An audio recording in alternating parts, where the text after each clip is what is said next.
Hello, good morning. How are you, everyone? Let's continue. The second type of mechanical wave called longitudinal waves. All right, we already said that we have two types of mechanical wave. I explained the first type, which is called transverse wave, the movement of up and down movement as it's perpendicular movement. The second type called longitudinal waves, which the definition, please highlight it.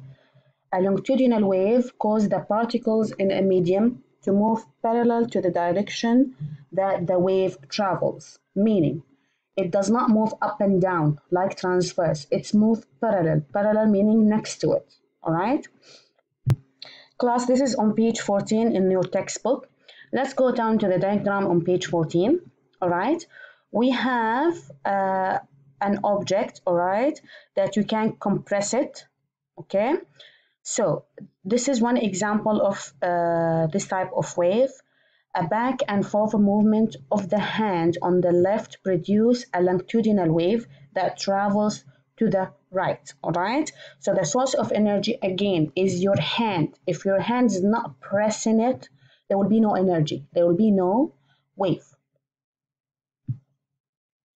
The wave makes the coil with the yarn move to the right as the compression of the wave reach that coil. So the direction of the wave is moving to the right. This is the direction of the wave. As you compress the coil, all right, you're creating a wave making the motion move to the right.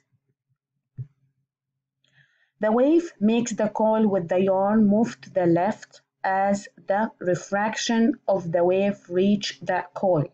Refraction is the opposite of compression, all right? When you compress it, the wave will move to this direction, right, to the right. When you don't compress it, all right, when you relax your hand, it will refract back. So the wave will move to the opposite direction, to the left. So when you compress it, the wave will move to the right. And when you don't compress it or you relax your hand, which is refraction, the wave will move to the left side. The coil with the yarn return to its original position after the wave passes, all right? So it will return after the wave passes to the original place. This is the motion of the wave, all right? It was here, okay? When I compress it, it reaches here. When I refract it, it went back here. When I want to compress it again, it will keep moving toward the end. So the section of the longitudinal wave where the particles in the medium are closest together are compression, all right? The particles in the medium are so close together because you compress it. And the region of the longitudinal wave where the particles are farthest apart from each other are called refractions. It's here when you relax your hand, so the particle moved away. One example of longitudinal wave is the sound waves, all right? So one type of longitudinal wave is the sound we hear every day. A sound wave, the definition of a sound wave, is a longitudinal wave that can travel only through matter. Travel only through matter meaning can only travel through air, liquid, and solid. The sound you are hearing right now from me is traveling through air, all right? But also the sound can travel through solid and liquid. Of course, you've swam before, and when you are underwater, you still can hear sounds. That's meaning the sound can travel through liquid. And when you knock on the door, all right, you're creating a vibration. The sound produced by vibration, all right? As the vibration of the door occur, the door collides with nearby air particles and produce sound. And the door transfers energy to those particles. Same thing happened with air particles as well. The air particles collide together with other air particles carrying the energy of the source or carrying the energy of the sound, all right? In order for the sound to be produced, you have to apply energy. You can apply energy in different ways. If you excuse me, if you're playing on a guitar, the movement of your hand on the guitar string creating vibration. This vibration will create the sound. If you knock on the door, The movement of your hand on the door particles will create the sound that travels to your ear. So sound waves can be only hearable, or you can only hear it through matter, through a medium. If there is no medium, you will not be able to hear the sound. All of you, please open page 15 in your textbook. All right, the sound wave models. All right, in the previous page, the Collide Spring toy showed the properties of longitudinal wave. Sound wave models show how the air particles move as the energy from the sound wave travel through the air. All right, so we're talking about the medium here is the air, and the source of the energy is the speaker.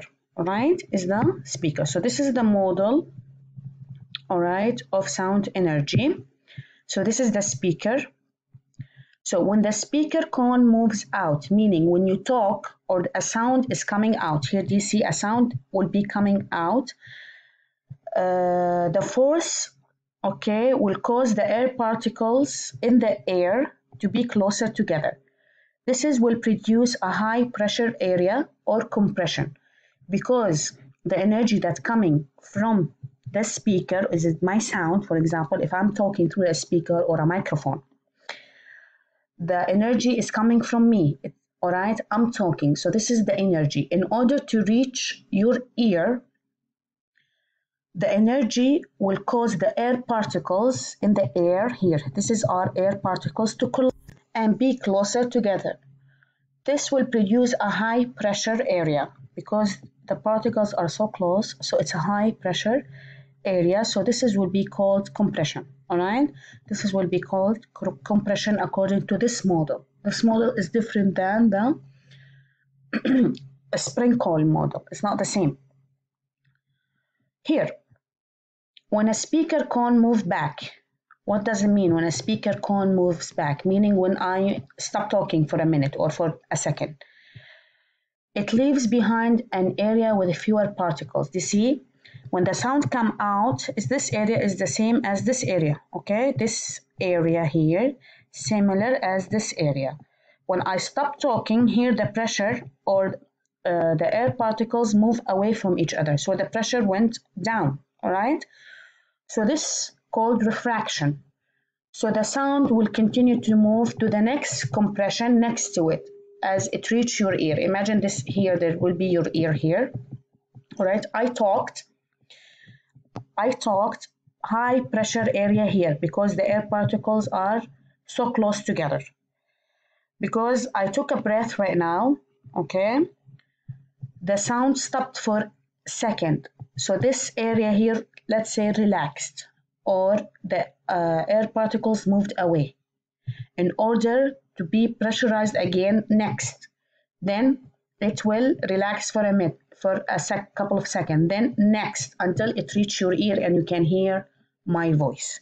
So when the air particles are away from each other is refraction, close to each other is compression, then refraction, then compression until you actually hear the sound. So this is the sound wave model. Thank you so much for listening. Have a nice day, everybody.